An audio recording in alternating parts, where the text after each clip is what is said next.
Vamos lá. Meus amigos, a primeira reflexão que eu gostaria que vocês fizessem é justamente o tema, queria que vocês escorressem um pouco sobre o tema do nosso debate, né? Qual é a urgência e a relevância, e a importância, a relevância, a urgência. Esse tema, inclusive, eu vou ressaltar aqui que esse tema foi sugerido pelo Domingos Saraiva, e eu acho que a palavra urgência cai muito bem. Qual é a urgência e a relevância de se transformar resíduos em recursos? Então, vou passar de novo para o Saraiva e depois para o Zilton. Por gentileza, vamos desenvolver agora o tema principal e depois nós temos outras bolas para bater aqui. Vamos lá. Quando perguntaste ou me pediste que eu tivesse disponibilidade para uma sugestão de um tema, eu trouxe esta questão porque, independentemente de há muito tempo, a questão do aproveitamento dos resíduos, que, como vimos até para a intervenção do Zilton, eles poderão ser aplicados em tanta diversidade de ações, em tanta diversidade de aplicações. Portanto, era um tema que não é novidade, como sabemos, temos que tentar recuperar. Eu por brincadeira, diria, eu comecei no setor a falar de lixo, mais tarde de resíduos e agora falamos de recursos.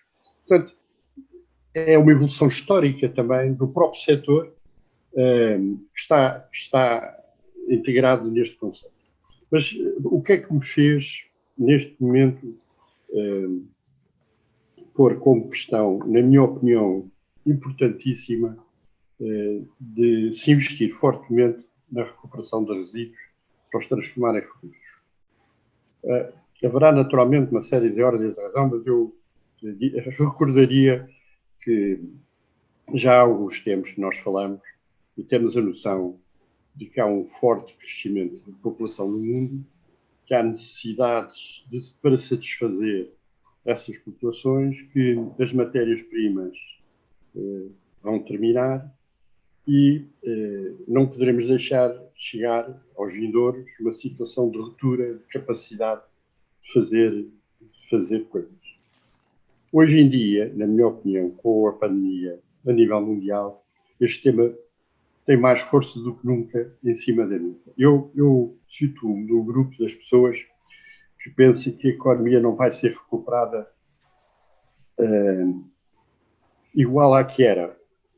O que é que eu quero dizer com isto? Os países, nomeadamente os países que não têm matérias-primas próprias e que têm vivido fundamentalmente aqui na Europa à custa da prestação de serviços, que são os países do sul da Europa, não podem ficar sentados à espera que isto passe, que haja uma vacina para voltarmos a ter o turismo que tínhamos, para voltar a ter a restauração que tínhamos, para voltar a ter a prestação de serviços que tínhamos. Eu penso que isso não vai acontecer. E não vai acontecer a curto prazo, de certeza absoluta. Portanto, temos que ter a capacidade de nos questionarmos assim, o que é que nós vamos fazer. Também, na minha perspectiva, está à nossa frente a possibilidade de investir fortemente num setor que, além de ajudar a resolver o problema de disponibilidade de matérias-primas, ele é rico na criação de emprego e na criação de valor. Nós, transformando os resíduos em recursos, nós criamos emprego de uma forma significativa, nós criamos valor. Portanto, numa situação dramática que o mundo está a começar a viver e que vai ter consequências nos próximos meses, nós temos que ter essa capacidade de olhar para aquilo que deitávamos fora até há uns anos, que desperdiçávamos e que consumíamos, e questionarmos a nós próprios como é que podemos aproveitar estes recursos. Há experiências muito interessantes que estão a ser feitas. Eu tive a oportunidade de ouvir um programa muito interessante há uns dias na televisão portuguesa sobre o aproveitamento de resíduos para a alimentação de peixicultura nos Açores. É um caso interessantíssimo de se pensar e de se olhar, e certamente haverá inúmeros casos em que nós, com alguma imaginação, com exigências de inovação e de desenvolvimento, com exigências de associar tecnologias novas, eu não estou a pensar que isto passará por termos mais catadores ou mais separadores de resíduos, não é isso, é aproveitar investigação, é aproveitar inovação e aproveitarmos os resíduos e transformá-los em matérias-primas. Como digo, cria trabalho, cria emprego, cria valor. E o setor é riquíssimo para isso. Nós começamos a pensar nas inúmeras aplicações que existem e nenhum de nós é capaz de as abranger nem uma parte delas. Este acho que é um desafio que a nossa geração tem na frente. Bom, muito obrigado. Eu concordo com as suas interpretações, Saraiva. Eu particularmente me incomodo muito, né, com vamos dizer, com o encaminhamento dos meus resíduos, né? Quando eu olho para uma garrafa, uma embalagem, eu falo, gente, como é que isso aqui pode não voltar a ser produto, né? O que a gente tem que fazer para que essa riqueza em termos de matéria-prima, seja uma embalagem plástica, seja uma geladeira, seja um televisor, um computador ou uma embalagem de alumínio, quer dizer, o que nós temos enquanto sociedade para fazer com que isso seja valorizado de alguma forma e que não vá parar em qualquer lugar, ou mesmo que vá para o local adequado, que é um aterro sanitário, que só vá para os aterros sanitários os rejeitos. Eu estou sempre me questionando em relação a isso. Vou passar a palavra, concordando então com as suas primeiras reflexões, passando agora a palavra então para o Zilton para discorrer por esse mesmo tema. Walter, desculpa, se me deixa um minuto, eu tentava reduzir a imagem ou uma ideia geral. Nós temos que deixar de usar e deitar fora e temos que passar a usar e criar um novo produto, uma nova matéria-prima. Não podemos pensar que o deitar fora é a solução. Quero chamar a atenção aqui de dois comentários que foram bem pertinentes, que têm a ver com o que nós estávamos falando. Primeiro, da nossa amiga Mercedes Ferreira, lá de Gaia, Portugal, que ela chamando a atenção aqui que mudar as mentalidades é o passo mais importante e talvez o mais difícil. E também aqui um comentário do nosso amigo José Cláudio Junqueira Ribeiro, eu acho que muito em cima da frase do Zilton, quando disse que as filhas dele não querem comprar carro. Aí o Zé Cláudio disse o seguinte, que não querem ter carro, mas trocam de celular todo ano. Quer dizer, então, essa coisa do consumo, temos que pensar nisso. Quer dizer, então, essa geração não quer andar de carro, mas também quer o último telefone celular com os últimos recursos. Então, é um tema que tem a ver justamente com essa questão que a nossa produção trouxe aqui para nós, que é o seguinte: qual é a importância, na opinião de vocês dois, qual é a importância da sensibilização e da conscientização ambiental para que a sociedade evolua e passe a lidar melhor com os resíduos que produz? Como lidar com o tema da sensibilização para os resíduos no contexto da economia circular? Então, esse é o próximo tema que gostaríamos, né, de ouvir a opinião de vocês, começando aí pelo Domingos Saraiva. Por favor. Bem, sobre as questões de sensibilização, o que eu penso é que nós devemos investir nisso perante factos concretos que temos que pôr em prática. O que é que eu quero dizer com isto? Não vale a pena, na minha opinião, estar a desperdiçar recursos com uma sensibilização vaga ou sem a ligação direta a casos concretos. As pessoas, na minha opinião, as pessoas têm uma enorme facilidade de captarem uma boa comunicação. Se ela for boa, a comunicação for bem feita e estiver ligada a casos concretos, as pessoas absorvem e fazem bem. Naturalmente, há sempre algumas resistências, mas isso faz parte da vida.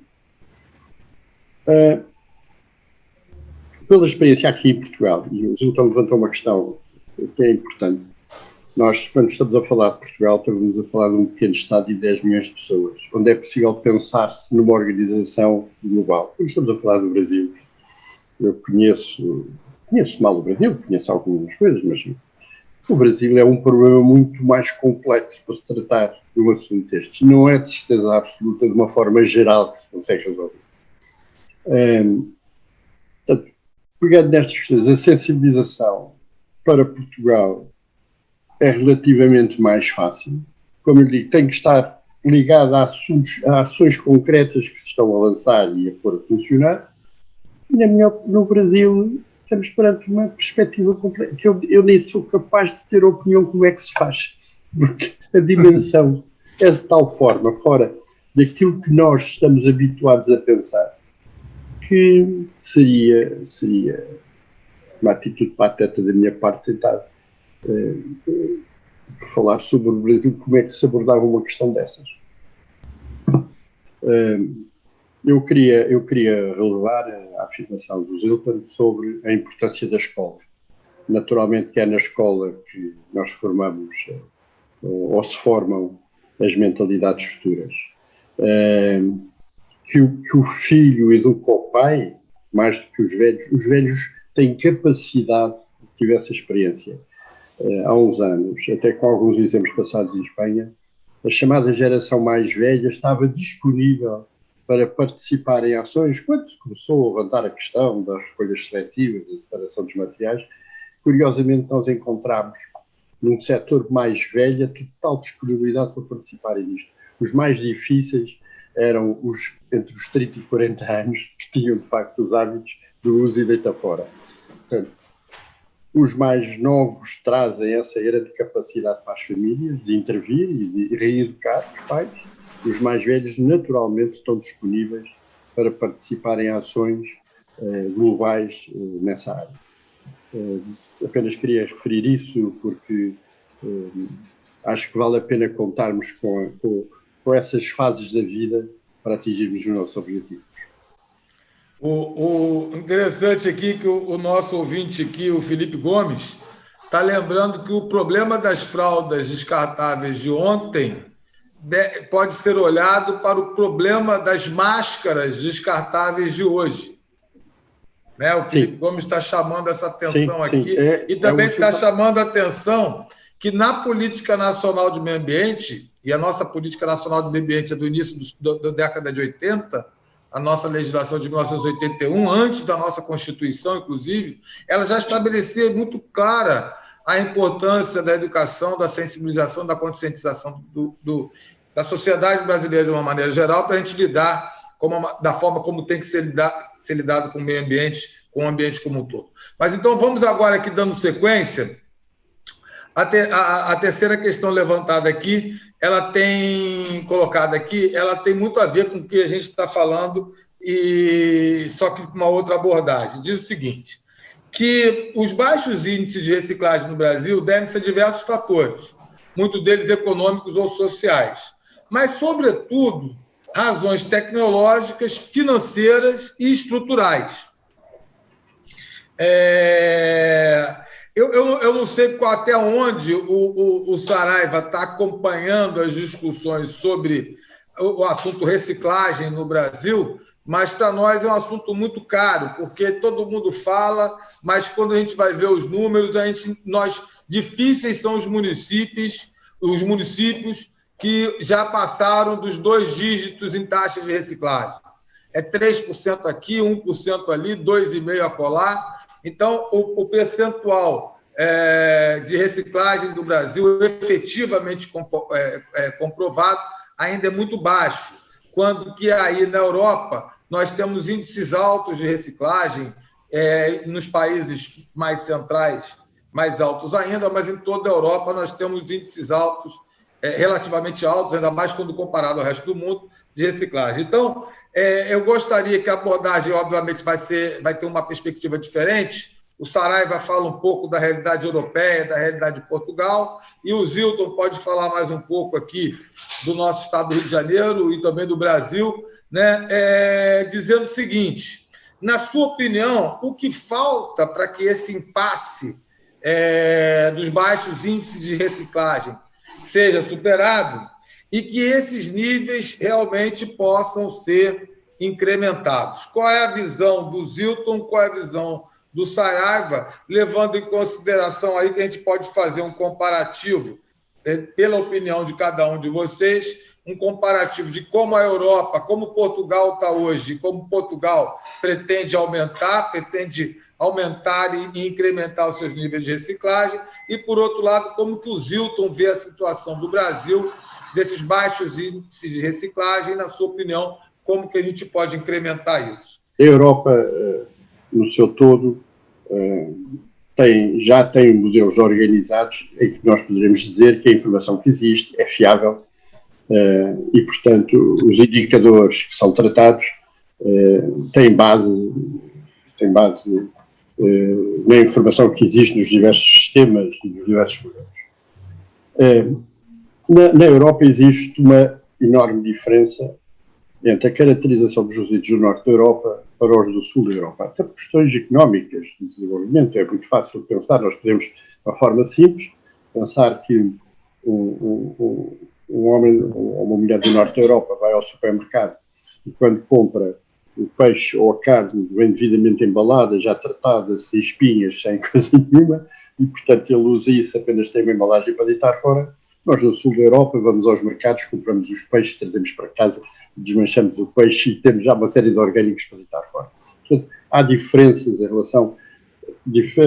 profundas em relação à organização dos modelos de recolhas ou de tratamento seletivos nas duas áreas da Europa. Em Portugal está-se a fazer um esforço muito grande e está-se a corrigir, entre escobas, mas a corrigir o modelo do tratamento dos resíduos chamados indiferenciados. Estamos a apostar fortemente nas recolhas seletivas. E existem experiências que estão a crescer para que as pessoas nas suas casas comecem a separar os materiais recuperáveis dos orgânicos. Não é fácil a introdução disto em alguns locais, até pelo modelo das habitações, a ausência da cultura da separação, mas penso que estamos a dar espaço, e, portanto, este governo está-se a fazer um esforço grande no investimento disto. Sobre o custo disto, eu diria que eu acho que é viciar o raciocínio, e eu sou uma pessoa da origem da organização de empresas, da gestão de empresas, portanto, a questão dos custos estão presentes todos os dias. Mas nós, na minha opinião, não podemos olhar para a questão das recolhas seletivas e dizer que custam dinheiro. É evidente que custam, é evidente que é um sistema, é um modelo teoricamente mais caro se eu recolher tudo junto e deitar no aterro, mas se eu voltar atrás por uma questão económica, então eu estou a regredir no próprio processo de evolução tecnológica do aproveitamento dos materiais. Eu costumo, em conversas com amigos, costumo tentar usar esta imagem. O quilowatt que eu forneço a uma casa no alto de uma serra, distante das populações, naturalmente é muito mais caro do que o quilowatt que eu forneço a uma população concentrada. Então, nos resíduos passa-se o mesmo. O resíduo que eu tenho que recuperar e tratar em zonas de menor dimensão é muito mais caro do que aquele que eu consigo recuperar e tratar em zonas concentradas. Portanto, apesar do elemento do custo deve estar presente na gestão dos sistemas e dos modelos, eu não posso recusar a solução pela conclusão de que é mais caro. Se eu quero evoluir, o processo é mais caro, naturalmente eu tenho que arranjar formas de subsidiar esses processos. Mas é um custo necessário para a evolução da própria sociedade. Em relação ao resto, a Europa naturalmente tem progredido muito na questão das recolhas seletivas e tem progredido muito no encaminhamento desses materiais. E vai acontecer naturalmente, porque também nós vamos deixar, na minha opinião, de consumir a forma como consumíamos e desperdiçar a forma como desperdiçávamos. O mundo vai passar por um processo de reajustamento nos seus hábitos. E os resíduos são sempre a imagem daquilo que acontece anteriormente. Eu não sei se o Zilton concorda com isto, mas eu penso que nós estamos num momento importantíssimo do mundo. e de mudança. Não sei para onde, não sei como, não sei por quanto tempo, mas eu não acredito que vá voltar atrás a 2019 os meus hábitos de consumo e de utilização dos meios. Não acredito. E tenho a preocupação de que é necessário aproveitar todas as oportunidades para gerar emprego e para gerar valor. Então, vamos voltar à ordem aqui do nosso programa, debatendo agora a questão da valorização orgânica e da valorização energética. Nós, naturalmente, não temos a potencialidade das diversas fontes referidas pelo Zilton para a valorização energética. Pela dimensão do país, pelas suas particularidades do que produz. Não é possível comparar com o que se passa no Brasil. Portanto, nós aqui, a experiência que conheci ao longo destes últimos 25 anos, foi iniciarmos a valorização energética por via da recuperação de biogás dos aterros, pela via das duas incineradoras de Lisboa e Porto, que naturalmente produziram energia elétrica, portanto, através do seu processo de queima, valorizaram energeticamente, e posteriormente, já nos primeiros anos de 2020 ou de 2000, surgiram as primeiras unidades de valorização energética do orgânico recolhido por via da recolha diferenciada e que sofreu o processo de separação e produziam biogás e, portanto, eram encaminhados para a produção de biogás. Temos algumas experiências interessantes, mas já a dimensão de Portugal. Não podemos daqui tirar grandes conclusões. Em relação às lamas, especialmente às lamas de etar, está neste momento em Portugal a iniciar-se um processo de alteração das formas como têm sido tratadas ou pseudotratadas. Estão a ser introduzidas novas tecnologias, as empresas que atuam nesse setor estão a organizar-se para construir infraestruturas adequadas a uma boa produção de composto proveniente das lamas de etar e podê-los encaminhar para a agricultura, numa perspectiva de encaminhamento para a agricultura para médios e grandes agricultores, numa perspectiva de média e grande dimensão do que se pode referir para Portugal. Não estamos num processo muito avançado, temos vindo a melhorar.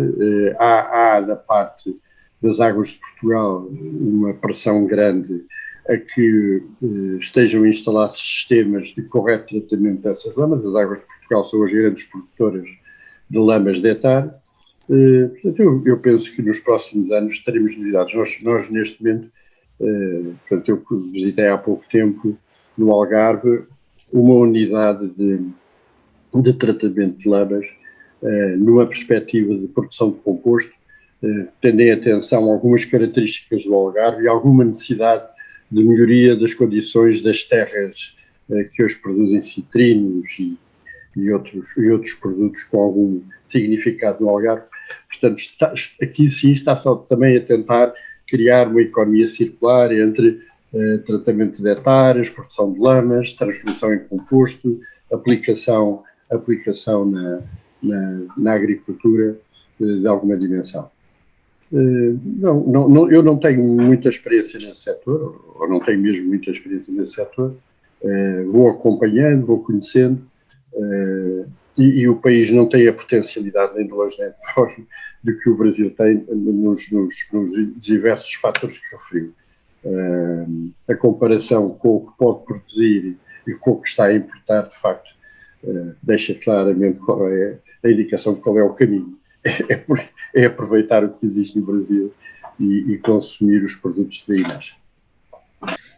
Na opinião de vocês, quais são os principais gargalos que devem ser superados no caminho, né, da construção da economia circular e na perseguição da valorização dos resíduos, tanto do ponto de vista energético, quanto material, quanto orgânico? Aonde estão os gargalos, na opinião de vocês?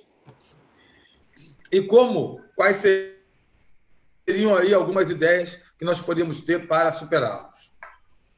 Fica à vontade. Saraiva quer começar? Pode ser você? Posso, quando referes o termo gargalos, é as limitações ou as zonas... Limitações, desculpa, Saraiva. Quando eu falo gargalo, é onde encurta, onde choca, onde estreita. O que a gente pode fazer para superar? No local que tu conheces bem, que é o Ecoparque do Relvão, nós nos últimos 3 anos tentámos fazer algumas experiências de juntar empresas da região e tentar encontrar forma de as pôr em contacto para irem criando, como é que nós podemos dizer, caminhos de economia circular entre elas. Foi uma experiência interessante, juntámos 40 empresas numa das organizações, sentámos as pessoas em mesas comuns e propusemos, nós não levávamos solução nenhuma, não levávamos nenhum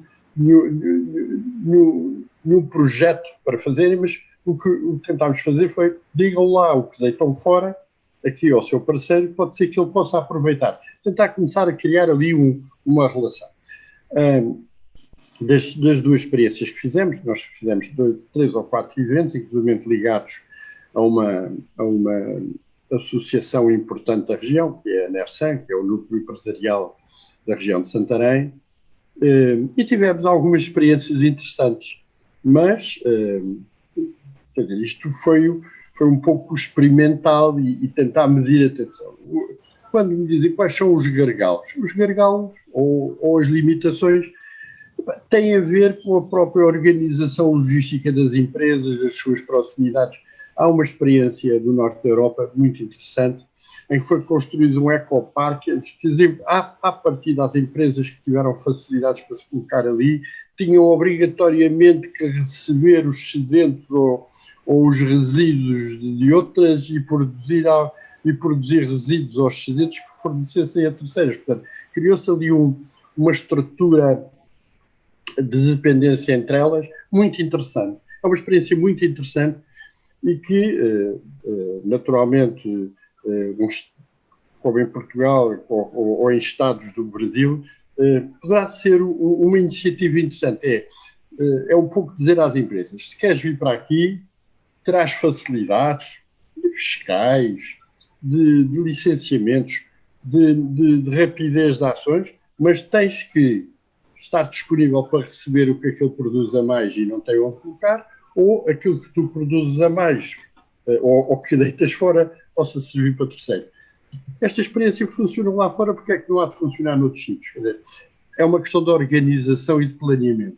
Nós não podemos estar à espera que as empresas que já lá estão possam começar a fazer isto entre si, porque elas não foram organizadas para isso, não foi previsto para ser assim. Portanto, temos que fazer ao contrário.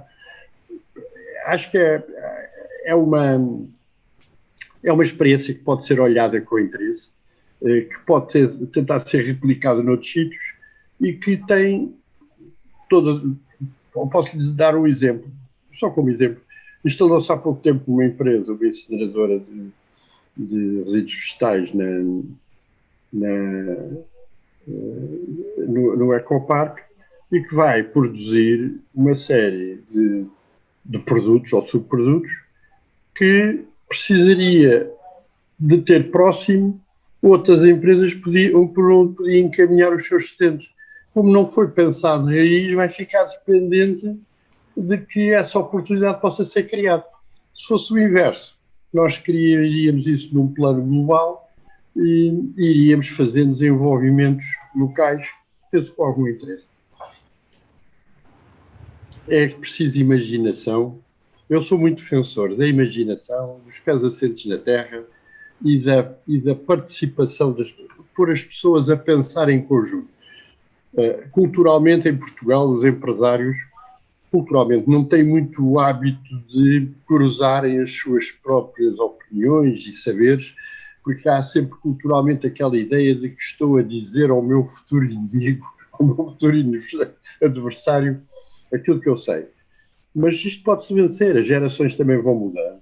a postura também é diferente e, portanto, pôr as pessoas sentadas à volta de uma mesa, sob casos concretos, procurar soluções. É possível fazer-se e tem bons efeitos. Estou aqui. Ok, Saraiva. Eu gostaria aqui de saudar também a participação do nosso amigo Dias Coelho, que sucedeu você lá na Tratonixo.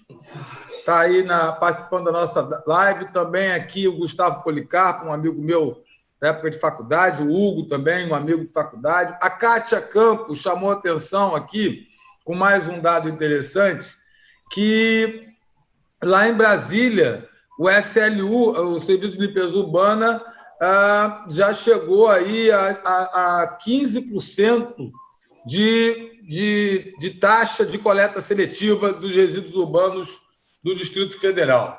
A Carolina de Medeiros chama atenção que a ciência tem um papel fundamental em todo esse processo de discussão, não só da economia circular e da gestão de resíduos. Isso é muito importante, porque, infelizmente, nós, nos últimos anos, de uma certa forma, houve um retrocesso ao se discutir a própria importância, ao se relativizar a própria importância da ciência na tomada de decisões, sejam elas governamentais ou de caráter privado.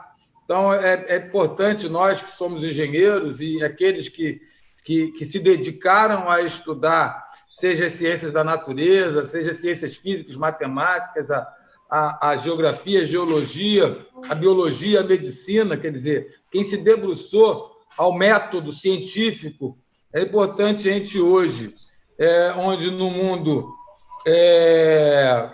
abriu-se um debate, eu não sei por onde nem como começou, mas abriu-se um debate discutindo a forma do planeta Terra, né? Há quem diga por aí que o planeta é plano. Quer dizer, quando isso ressurge, sabe-se lá de onde, de que catacumba que saiu esse terraplanismo. Então é importante, eu vou concordar com a Carolina, que é importante reforçar o papel da ciência aí